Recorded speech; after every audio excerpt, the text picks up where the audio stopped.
To have a good harvest, one must plant good seeds and must also use the right kind of fertilizer. The carrots have grown large and firm. How good they will taste. Well, welcome back, everybody. Welcome back to Backyard Gardens Podcast. You know who it is. It's Ben and Batavia, and we are here to talk with you about gardening stuff. Actually, yeah, we're definitely talking about gardening stuff today. It's getting to be that time of year. You've felt the breeze on your face. You've seen the coolness set in. It is time.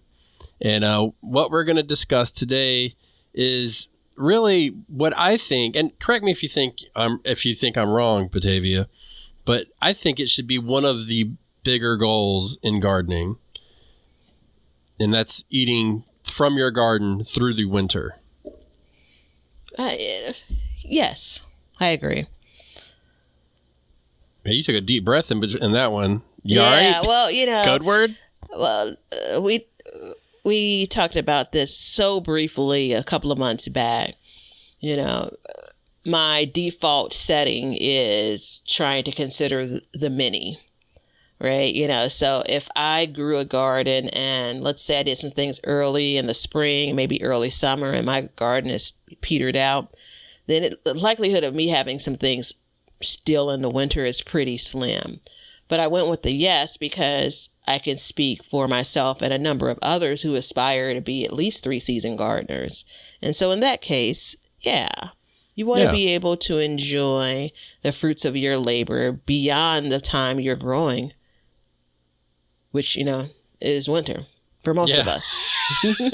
Yeah. And I mean, even as we sit here, we've talked about this a lot. I grow in the wintertime, but even for me, there's definitely a period of lag in my garden in the winter where things just aren't really producing. They're still there, but they're not really producing. And so we kind of have to lean on what we've previously grown, harvested and stuff like that. Mm-hmm. So, that's something that I think everybody across the board has to deal with to some extent.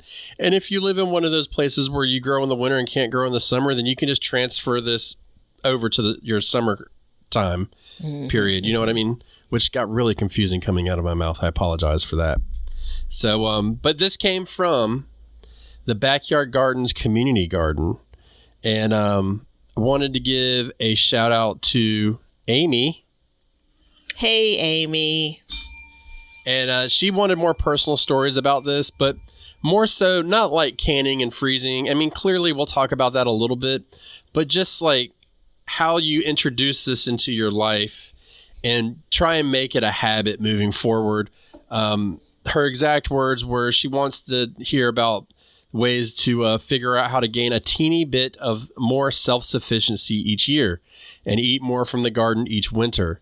And I think that's a good question. I think it's a good request as well, because a lot of people, we've talked about different types of gardeners to an extent, and there's gardeners that are just hobby gardeners, and there's like the homesteaders that just want it all. And then most people are trying to get a little bit of self-sufficiency, a little bit of comfort.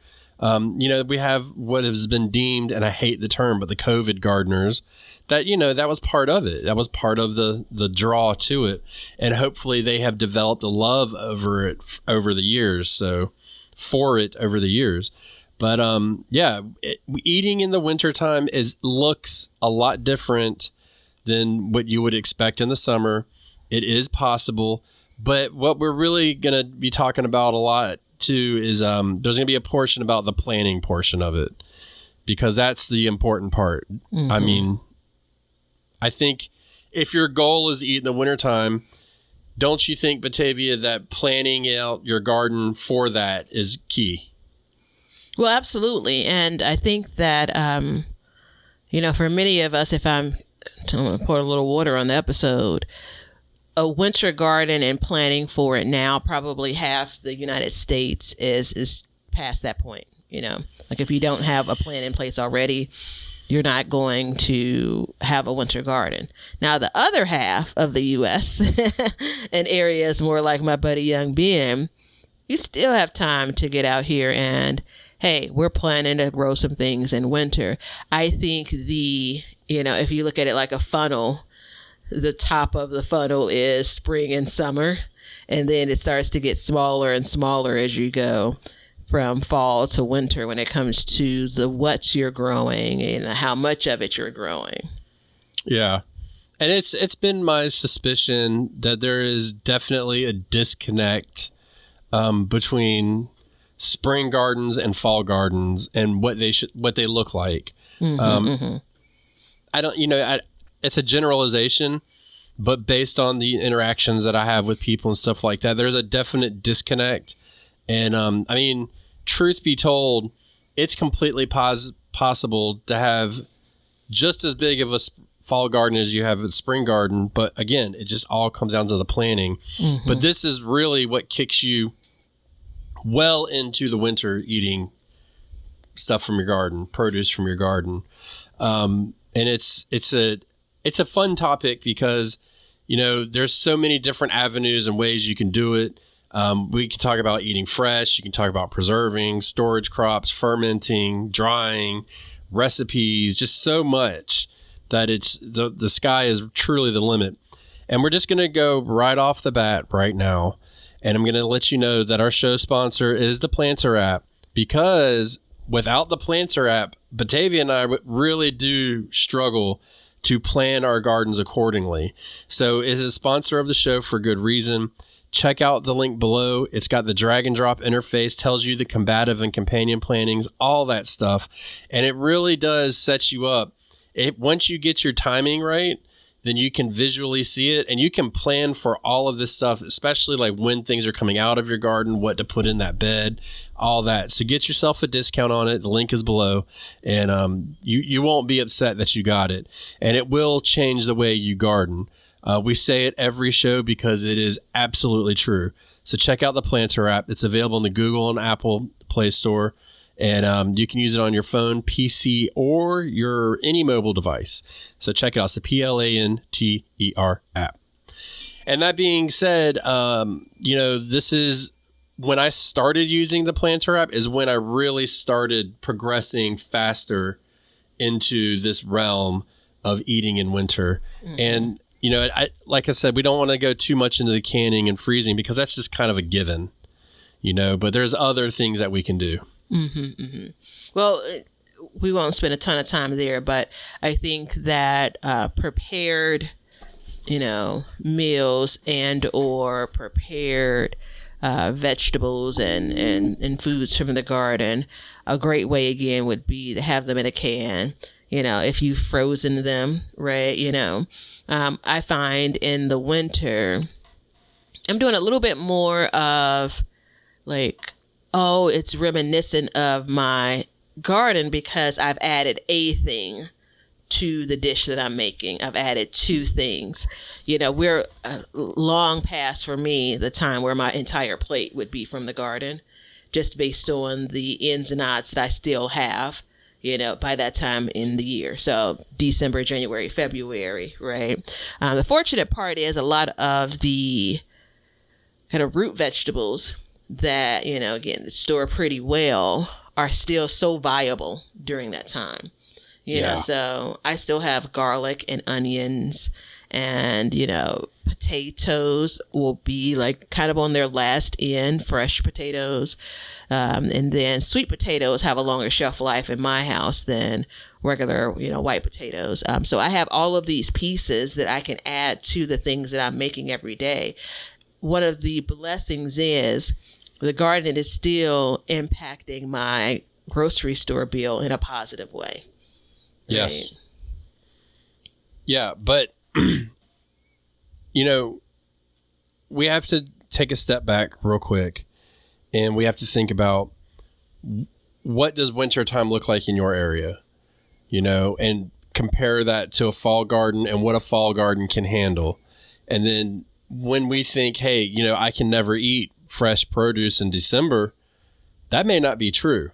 You can absolutely, almost everybody in the country can eat fresh produce in December. And even because of the storage factor of some of these into January.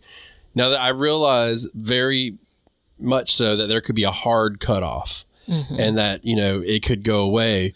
But at the same time, like, I mean, we know, for instance, cabbages and stuff like that, they'll last in the fridge for weeks.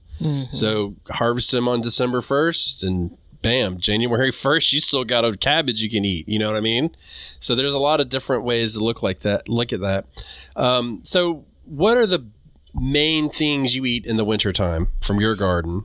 Things that make me feel warm. So sauces that I've made, whether it's, you know, pesto that I made and froze, right? I do a lot of tomato products. So think tomato, pepper sauce, my favorite, right? Or a regular tomato sauce. So if I'm doing a chili, you know, I'll add my tomato products. I probably also have some peppers that I've frozen, you know, in my freezer that I can use. I am in normal years, not this year. I still would have 1 or 2 heads of cabbage, you know, that I'm able to take out and like cook normally, you know, saute it or steam it. So I'd be taking those out of the crisper. Carrots are huge, and I'm still striving for, and it's just, again, it's my planning, still striving to have enough of a carrot harvest to carry me through kind of those fall and winter months. And I'd, again, pull that out of the crisper as well. I don't have a root cellar. You should. Everybody should have. I'm joking. I don't have a root cellar either. I don't even know how to spell root cellar. There's that. No, you know, for me, it's sweet potatoes, squashes, cabbages, greens, a lot of greens, and then, you know, getting out of, and, you know, root vegetables in general, and then getting out of like produce itself. Like what we'll do is we will pre-cook stuff. Like, you know, we made the tomato pies one year and we froze like 8 of them. And so we could eat tomato pies through the winter. Just like you said, pesto is a big one. And, you know, and pesto is a great way to start, just for the record. You make a batch, you freeze it, you grab it, you can keep it in the freezer forever. And it's such an, like, if you use pesto, it's such a big part of that meal. You know what I mean? It's not like you saved a little bit of oregano and you sprinkled it on top. You know, I mean, you can take a batch of noodles and put pesto in it, and you've got like a completely different meal than if you put tomato sauce on it. So you're really doing a lot there. But, you know, and we'll make soups and stuff like that, and we'll freeze them, and we'll do all that kind of stuff. So there's a lot of different ways to do it.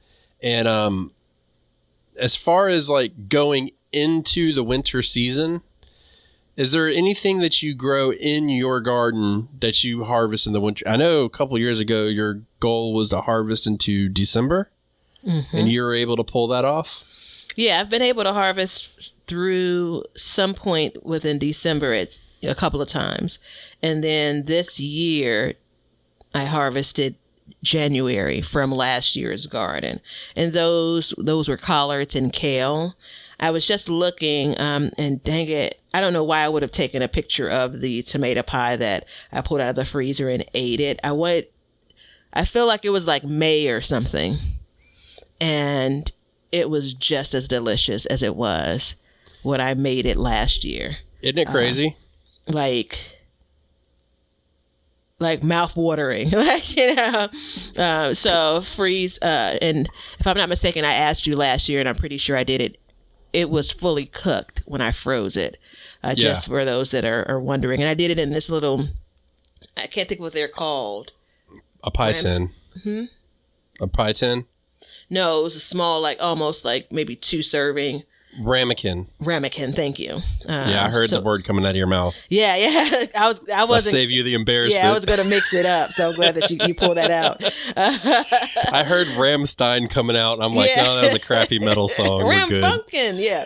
So yeah, I mean, I think that those little treats. I did some stuffed bell peppers 2 seasons ago. Yeah. And that's like, if you like stuffed bell peppers, that's such a good use, right? You know, so clearly in most cases, the peppers, probably some onions, maybe it's from the garden, but it's not necessarily my point to have, again, the entire meal or whatever I'm eating in its entirety to be from the garden.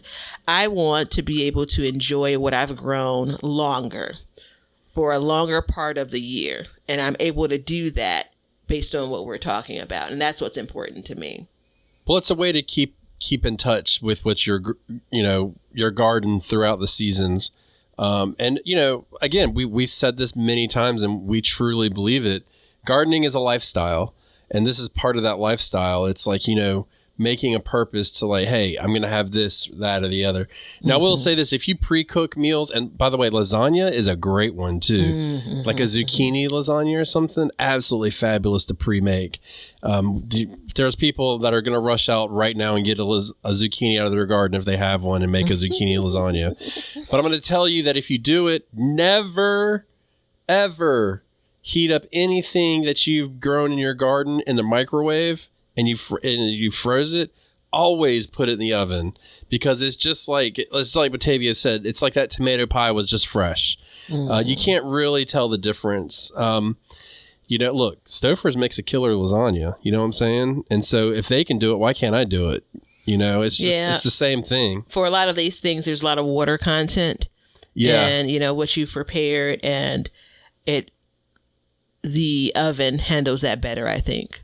Yeah, it helps it evaporate. I mean, you put it in the microwave and it's like, look, I'll tell you. So the other day, my son made some spaghetti, right? My son's 10, and he boils the noodles. He sets the timer.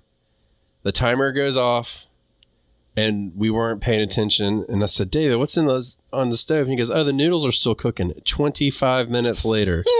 I said, well, the timer went off. What'd you do? He said, oh, I just cut it off. I'm like, well, no, it's just turn off the water. He's like, oh, I didn't know that. Anyway, so we pour it out. You know how the noodles turned out, right? And I told him, I said, look, you were lazy. You're going to have to eat that whole plate of spaghetti that you just fixed yourself. He said, no problem. I sat down. I said, watch this, David. I put a mouthful in my mouth. I didn't even chew it, just swallowed it right down, just slid right down my throat. It was so gross.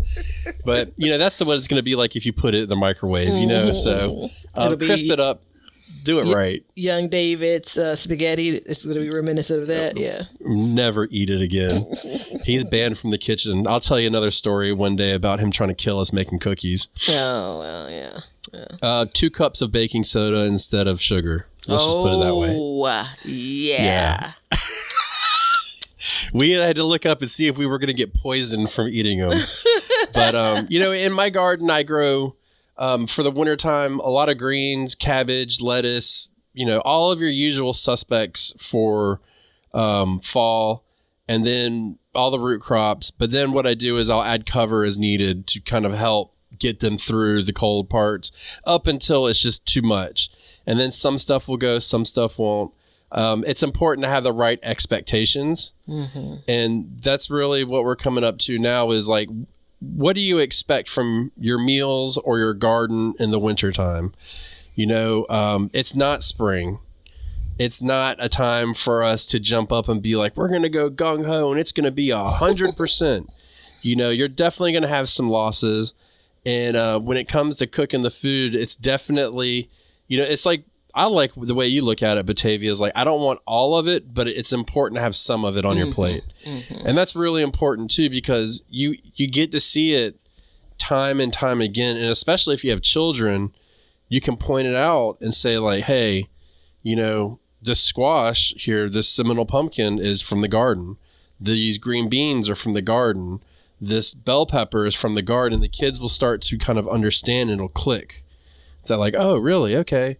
And then you start getting where stuff's not even in the grocery store, but you're still pulling it out, eating it. So, you know, there's always that option as well.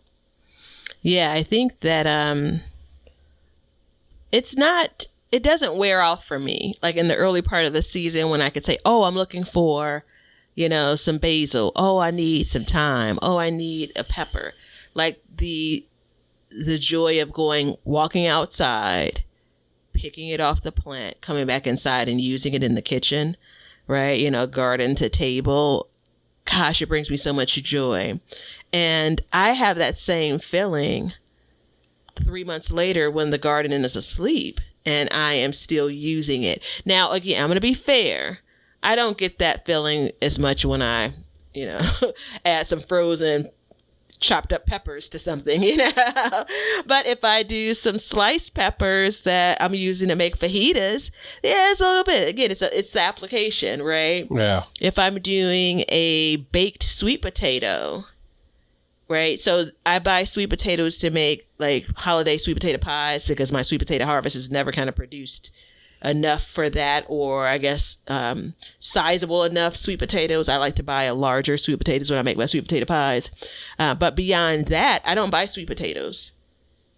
I eat what I grow, and so you had mentioned this in our patron / subscriber episode, and you mentioned it again here. It's a way to stay connected to the garden. Yeah. And it was like a bell went off in my head. Not this one, but another bell went off in my head. And it's like, that's exactly it.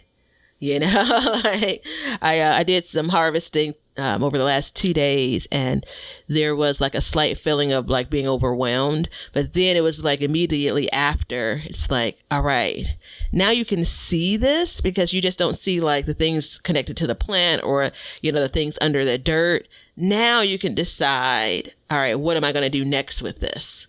Right. And there is kind of that, the garden kind of wrapping its arms around you, because guess what?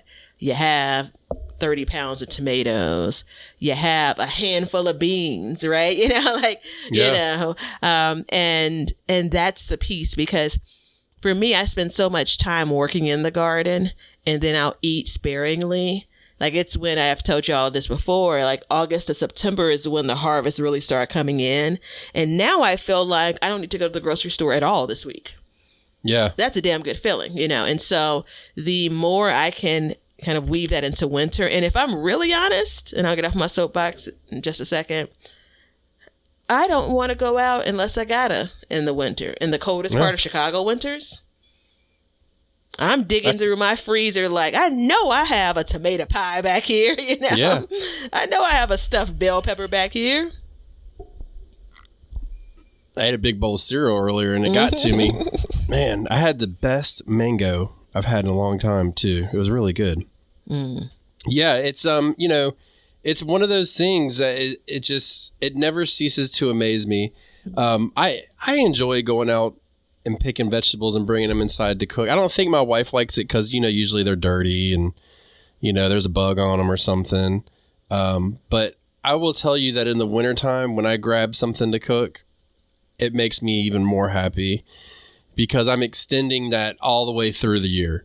Our last sweet potato harvest lasted 11 months. Exactly. We finished the last potatoes 2 days ago. So, we were able to eat them at our will. We didn't have to force them down or anything like that. And what it really comes down to is planning. It's the planning portion of this. It's the part where, we talked about the planner app, but it's once you realize this is something you want to do and you recognize that it's a possibility, then you can make it a reality and start planning for it. And that's why I grow a whole bed of sweet potatoes. That's why I grow up one whole bed of potatoes, and the list can go on and on because I want to ensure that I have enough for it. There's a reason why I let my Seminole pumpkin grow 50 feet long, is so I can get as many pumpkins as I can off of it to last us through as much of the winter as possible, to where we don't have to sit there and gorge on one particular vegetable the whole time, because we want to have a diverse diet. We want to have it spaced out. We want to have it all spread out in different ways. And so the way I look at it, and I've always looked at it, if I eat sweet potatoes for 3 months, I'm going to be nutritionally imbalanced. So I want to eat a sweet potato. I want to eat some greens. I want to eat this. And so I plan my garden accordingly for it. And it takes a much more in-depth look at your nutritional desires, wants, and needs.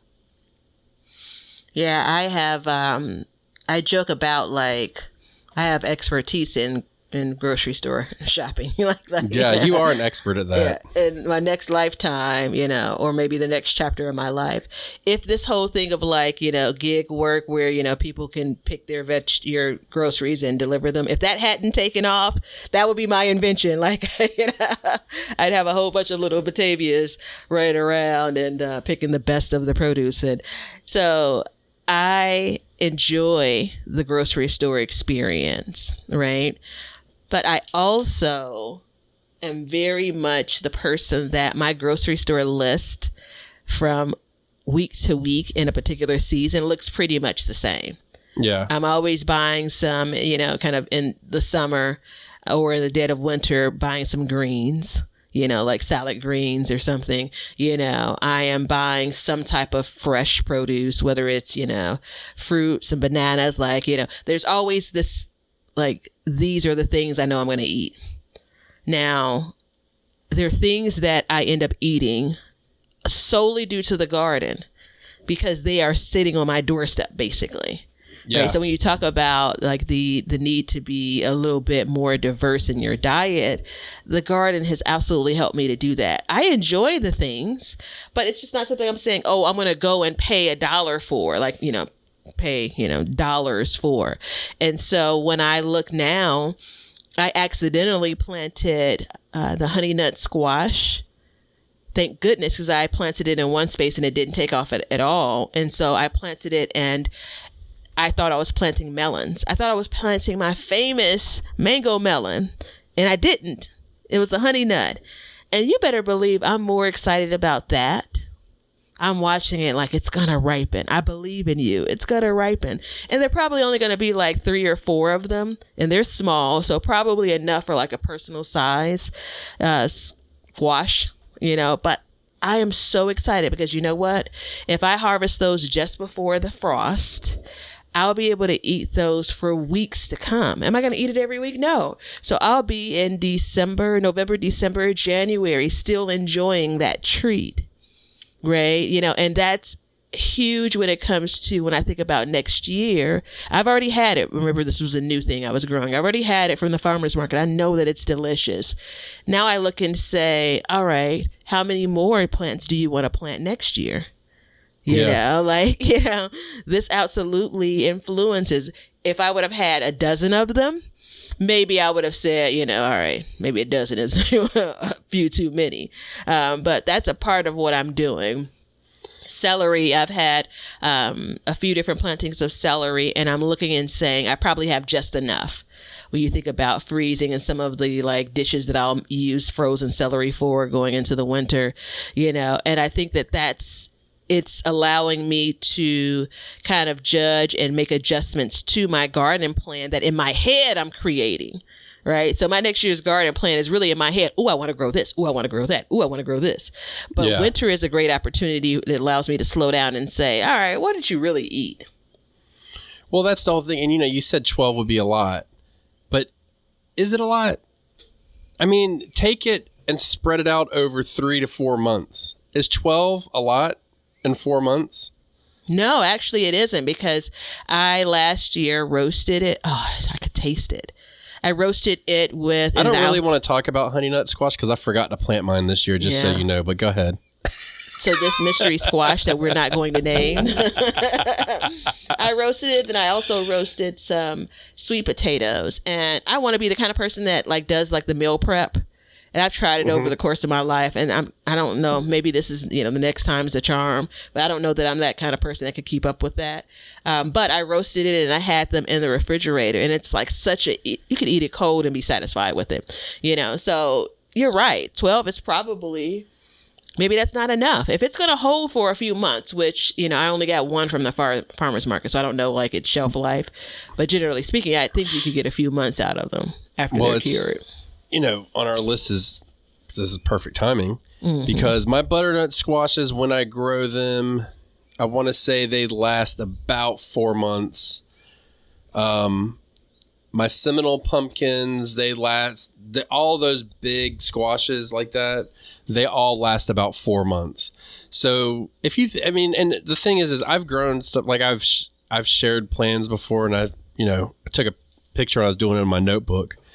And it was a whole bed of turnips. And somebody's like, why the hell are you growing all those turnips?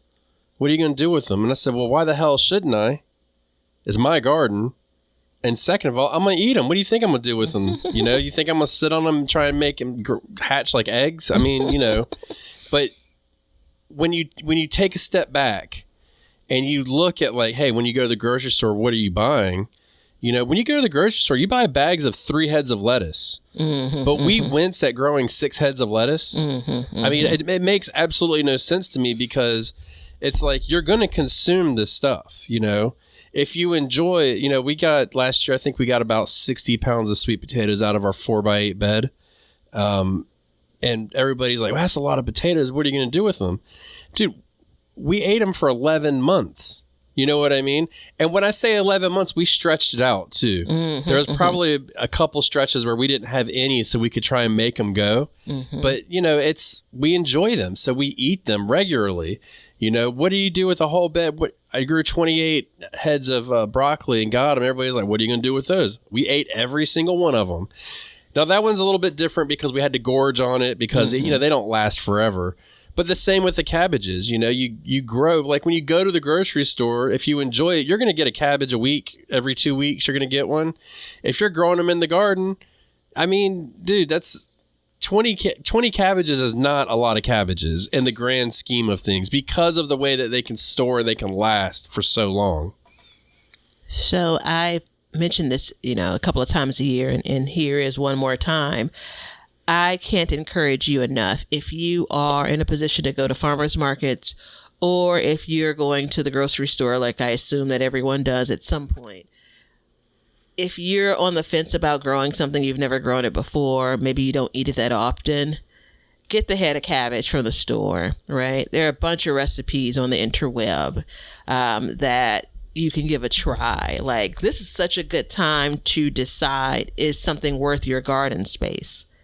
Right. You know, so when we talk about some of the things that are in our seed shop, we talk about some of the things that are in our individual gardens, young Ben and I, and then just the collective, you know, so you have folks that are on the Backyard Gardens Community Garden Facebook page that are sharing some of their harvest. If you're looking at something and saying, I wonder, right? Like, the price of admission is pretty low, all things considered, when it comes to picking it up from the farmer's market or the store, giving it a try and deciding, do you want to eat more of that? You know, and if so, then, you know, maybe it's a part of your next year's garden plan. There's, have you been on the Community Gardens page recently? I have. When I say recently, I mean today. Yes. Did you see that basket that Brandy posted? I saw it and I felt like... It screams late summer, doesn't it? Yeah, I felt like, are we in the business of changing the profile page for the group? Like, I would say to myself, I have some of those. I'm going to take a picture like Brandy. Like, super cool, you know? I mean, it screams late summer, but, you know, you start seeing these squashes and stuff like that pop up in these. And it's really important to, you know, and I just really enjoyed that because I don't often, you know, because everybody's so all over the place that, you know, what we think about as seasons is not necessarily reflected in gardens in certain parts of the country, you know, and for some people, November is tomato season. You can't even think about getting buckets of tomatoes out of your garden in November. We're thinking pumpkins and squashes and, you know, winter squashes and stuff like that, greens. So I just thought that was really cool. I don't remember what you said that made me want to say that, though. I don't know. But how long do things last from your garden is really important when you think about what you want to eat in the wintertime, what you want to grow. I think that should be a big part of it, is looking into it. Now, for instance, in my garden plan, I factor that into every season because we enjoy cabbage. So we want to know, and we know that in the spring, we have a definite cutoff date of like, look, this stuff's got to get out. It's just not going to be good. So we look at it and say, how long, if we harvest it on this date, how long are we going to be able to enjoy this cabbage into the future? You know, let's say they come out right around the middle of May. They've got to be out. Then we can make it into possibly early July eating one of our last cabbages, which means from the months of July until November, if we're lucky, there will be no cabbage, but then every other month of the year, we will be eating cabbages. You know what I mean? So like we factor in the storage time of it. Like spinach is a terrible storage plant. Terrible. It's the worst. It makes me mad. How many times have you gone to the store and just gotten some rotten spinach? And you're like, bro, y'all just picked it like 2 days ago. You know what I mean? So that's something to think about. But greens, like hardy greens, like kale, collards, stuff like that. Those last a fairly good amount of time in the refrigerator as well. Yeah. And they also last on the plant for a while too. So this is another thing. You can use your garden as your refrigerator this time of year too. You know, that's my jam. That's my jam, faux show. So when I said I harvested kale and collards in January, they weren't growing in January. They were chilling on the plant. Had gone through multiple hard freezes, sprung back up, and we were getting to like below zero weather. And I made the decision, all right, let's pull them out. You know, and so those greens, and I mean, you're talking like good looking greens too. We're not talking about like I'd already pruned to the point of like the beat up plants. I'd already pulled a couple of plants that were pretty beat up. Like these were pretty spry, all things considered. If we weren't getting to that level of temps, I could have got to the end of January. And this is again, well, I didn't say it, so it's not again. It was completely uncovered. There's no protection to it. It was in the elements, you know, living its best cold, hardy life. But it wasn't wild temperature swings. Shout out to the last episode. So, yeah, I mean, it's so important to realize is that you harvest it in January. You could have made it longer in the refrigerator if you had more of a harvest, right? You could have been eating it longer and longer. So if you think about it that way, let's say you could get it into February. Let's just call it 1 month. No, let's not even. Well, yeah, for easy to go on easy street. February 1st, you're eating your last greens out of your garden. When are you planting them again? I'm so glad that you went there. So in my Chicago garden, probably 6 to 8 weeks would be the earliest that I'd be planting them in the garden. I would be at the point of like starting them by seed already. Yeah. So you're basically just taking a small break from your favorite crop. You know what I mean? So it's crazy when you look about that, but it's all that planning that takes place that we do. And it's part of, I mean, it's part of the lifestyle. You know what I mean? It just falls right in place. So it's so important to get your plan in place, to really figure it out, and to take steps into the future. You're looking ahead and you're saying, hey, you know, I want to see how long I can make it through. Sit down, make a list of what you enjoy to eat, and then what you think you can grow, and then start figuring out like how does this grow in my area, in my climate, stuff like that. And then you can try and figure it out. And I mean, look, even at the time of this episode, you can go out today and you can go get yourself some transplants and start this right now. You don't have to wait a whole year. You can start right now and think to yourself, okay, it's going to get cold. Do I need to cover it? Well, okay, I can do that. And this is how you start doing all of these things and start learning all of these different methods, because you're like, hey, I'm invested in this cabbage plant.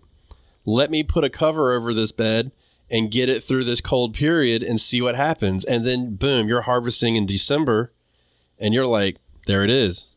You know what I mean? You've met your goal and now you've set yourself up for the future. We know many of these vegetables, just the taste, just based on the way that, the sugars are concentrated with that cold weather. A lot of these vegetables will taste just plain old different. And everyone says better, once they're kissed by frost. They don't say better, they say sweeter. Yeah. Well, I think we're just saying sweeter is better. Come on. Sweet Batavia is much better than the other one. I don't know. I like spicy Batavia. She's fun. There's also the opportunity to harvest at different maturity levels for these plants too. So keep that in mind. I have not broken myself of the habit of waiting until things get right to the end of their maturity. Like, like if it goes one more day, I've not broken myself of the habit of that. Young plants are just, generally speaking, everything that's young, well, here I am offended myself when I say it out loud, it's just more tender. Well, it is, because you didn't have a chance to get all like hardy and beat up and crusty. But if you think about it, you have a problem harvesting stuff when it's young, right? Mm-hmm. I have a theory behind that. It's because you don't plant enough of it. If you planted more, you'd be like, well, let me go ahead. I need to make room for this stuff to grow. And then you could be enjoying it throughout its stages of life, right? No, and this is something that I learned as I started planting more and more. That's not my issue. I can see that being an issue. My issue is if I'm just, come on, it's just us here. You and I and hundreds and hundreds and hundreds and hundreds and hundreds of other people. I cook less during the height of the garden season. You cook less in the height of it? Yeah, I cook less because I'm working the garden. I'm, working regular life, right? That's the reason why something like, what can I enjoy during the winter is so important, right? So I am enjoying being in the kitchen and the comfort of that warm stove, like that's the time for me. And when I'm in the garden and working in the garden, I want something quick. I want something fast, I definitely will go out to the garden and pick a couple of things to make, but I'm not doing like, big meal hauls and big dishes, I will absolutely enjoy a pot of chili in the summer, but generally speaking, I'm not making that, I just made pot roast the other day. Oh, that's one of my favorites. Yeah, it was good, but it was 90 degrees outside and it just didn't feel right eating it. But we had a bunch of potatoes that we kind of need to start going through faster. That's why we made it, and onions. So, that's why we made it. But I mean, it's all of those things kind of just folding in, you know what I mean? Just piece by piece by piece, building that knowledge, seeing what we had and saying, hey, we need to use this produce, because what we expect our meals to look like in wintertime can be very different from what they are. Mm-hmm. So I'm going back to what Batavia said. I would not expect to have full plates from your garden. You could have a majority, you could have a standout part of it. I guarantee you whatever you put on your plate from your garden is going to look better. But still, it's just understand that, there may be times, in March where you're just using some dried herbs or something that you made, but you're still in touch with it. You're still grabbing that jar from the cabinet that you made and pulling it out and looking at it, and using it, that doesn't have a fancy label on it, that just looks all homely and stuff, and sprinkling your dried basil on your plant, on your food or something. It's such a good feeling to do. And going through the seasons and having that unfold throughout the seasons is such a nice treat. I was so confused. That was a look on my face, because I hope the person I was talking to about this is not listening to this episode, because I can't believe I can't remember who I was talking to about this recently. Pot roast with potatoes, onions, and carrots is one of my all-time favorite meals. It's in my top 5. Right. Mushrooms. That's the key. Purple Thumb Gardener. That's who I was talking to about it. And in the moment when she came to mind, I'm like, oh no, she's listening. So I got to, So I did last year a meal in a jar on the ball preserving site. They have, it's actually, maybe it's not on the site, but it's definitely in one of their more recent books, preservation books. If you do, pot roast in a jar, you'll be able to find it if you're interested in it. And the potatoes and the carrots give you that I've been roasting in the oven, and simmering away. It gives you that taste, that filling. And the gravies that are created through the actual meat absolutely does. Now, don't go out there making it and forget this part. The meat isn't going to be as tender. This is a pressure canned recipe. It's not going to be as tender as it would if you're like on a Sunday afternoon getting your roasting pan ready and getting everything cooked. And then that next Monday when you eat it as leftovers, like it's the best ever. It's not going to be exactly that. But it's absolutely better than any canned soup you're going to have. Like think about kind of the beef stew and things you can get from a can. Yeah. And then you can also take a different approach and use it as more of a starter. So maybe it's not as much beef inside of it.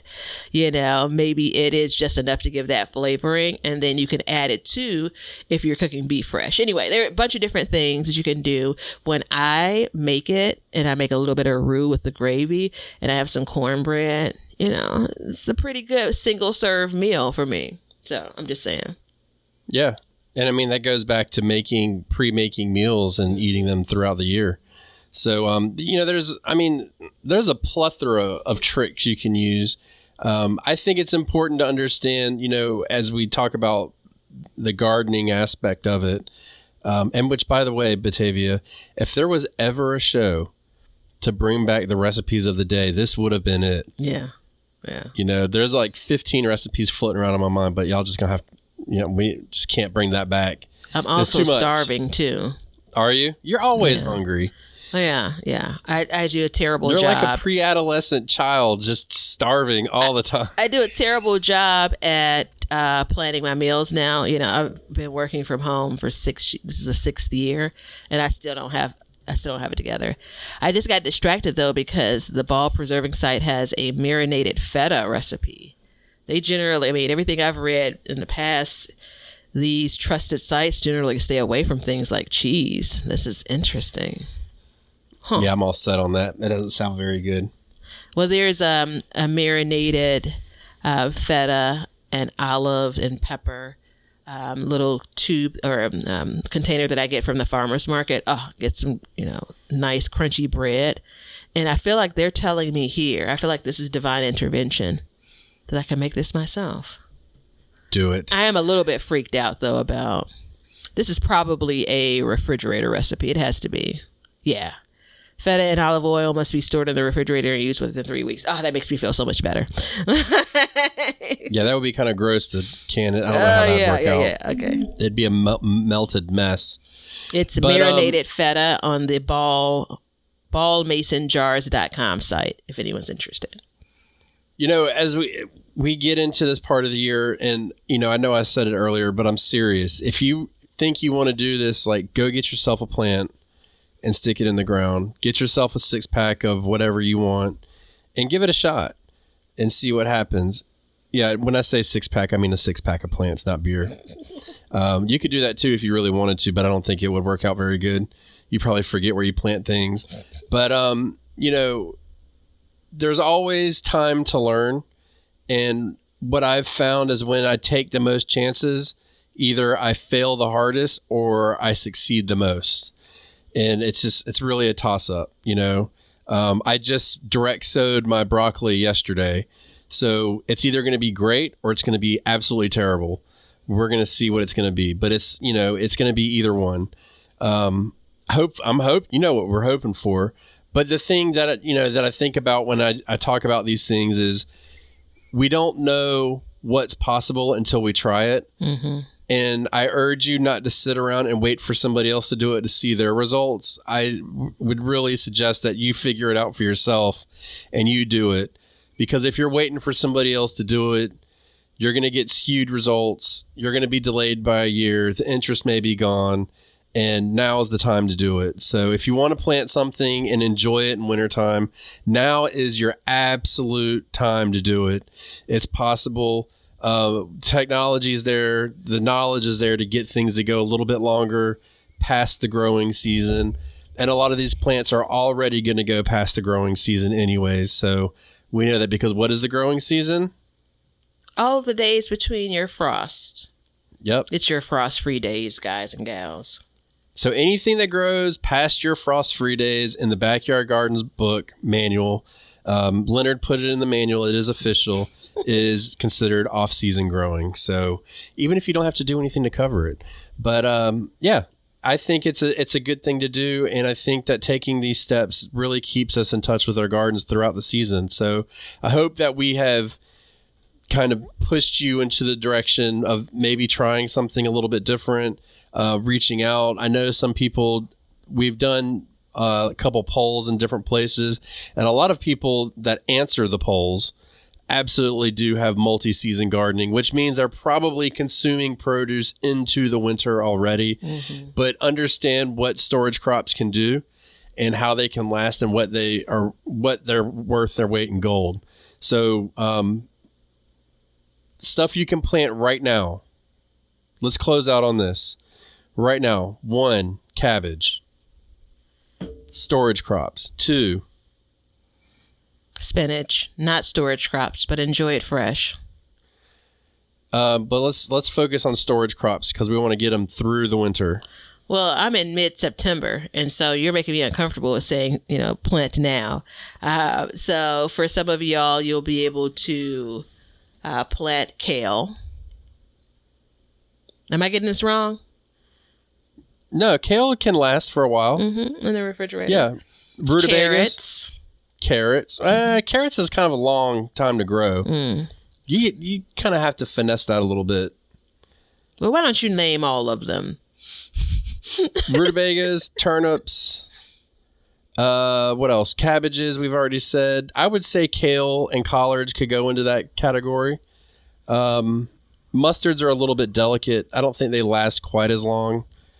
What else? Is there anything else off the top of your head that would really store? I mean, I think that planning ahead, you can get your onions out there for those areas that overwinter onions. So you won't enjoy it this winter, but you are getting a head start on things. Radishes actually store for a while too. So you could do radishes. So those are the ones that off the top of our heads, my head, we can figure that would store the longest. You still have time to get them in the ground. You may have to give them a little bit of a, coaching. But late plantings, like Batavia said, spinach, lettuce goes for quite a while too, believe it or not. Arugula. Arugula. I hate arugula. Mustard greens, they do the same. What else? Anything? No, I think that's it. I think it is it. Yeah. The pickings are definitely small, but I don't know. We've picked 5, 6 of them. That's a lot. So broccoli, clearly you could do 5 or 6 things that you don't have to add to your grocery list once they mature. There it is. So definitely want to do that. And if you need some seeds for that stuff, you can always check us out. Link is below. We have you covered. We got broccoli. We got cabbage. We got radishes. We got turnips. So yeah, and everybody remember this. Wintertime is a good time to enjoy produce of some sort, and we always will continue to learn to grow and grow for change. See ya. Now you know why people feel like celebrating at harvest time. All over the world, people have feasting and good times when the crops have been gathered in. Well, we hope you enjoyed the show, and thank you so much for listening. If you'd like to support the show, you can do so by checking out our seed shop below. We have all kinds of seeds available for you, and we're going to be adding new seeds shortly, so check that out. Get yourself some seeds. It's free shipping, over $35 orders. So go ahead, get a full garden. What are you waiting for? Order your seeds and stock up. Or you can become a subscriber. You can either be an Apple subscriber or a patron, and that will help support the show. You'll get one free episode every month, an extra episode, that is. So we definitely would love to see you over there and become part of our crew. Join the Backyard Gardens community garden in Facebook. That's free. Go ahead, join that, and join the community where all the listeners get together and they can help each other out with their trials and tribulations and just show off their gardens. There's not a better way to do it. And if you're curious about what's going on in our gardens, you can check out our individual YouTube channels. So I'm at Sandy Bottom Homestead, And Batavia is at Be Better Garden. You can check that out and see how each of us are growing and what we talk about on those, because a lot of times we will coincide with the podcast and help add information in that maybe we didn't get out in the show, or we feel that's pertinent at a certain time of year. So check that out and enjoy seeing our gardens and what we do in them. And we have an Amazon store which has all the products that we use and recommend in our gardens, and it helps support our show. And we also add to this list periodically, so be sure to check it out periodically to see if there's anything that you need for your garden. Everything that you do, including a like and a subscribe and even a review, will help us learn to grow and grow for change. See ya.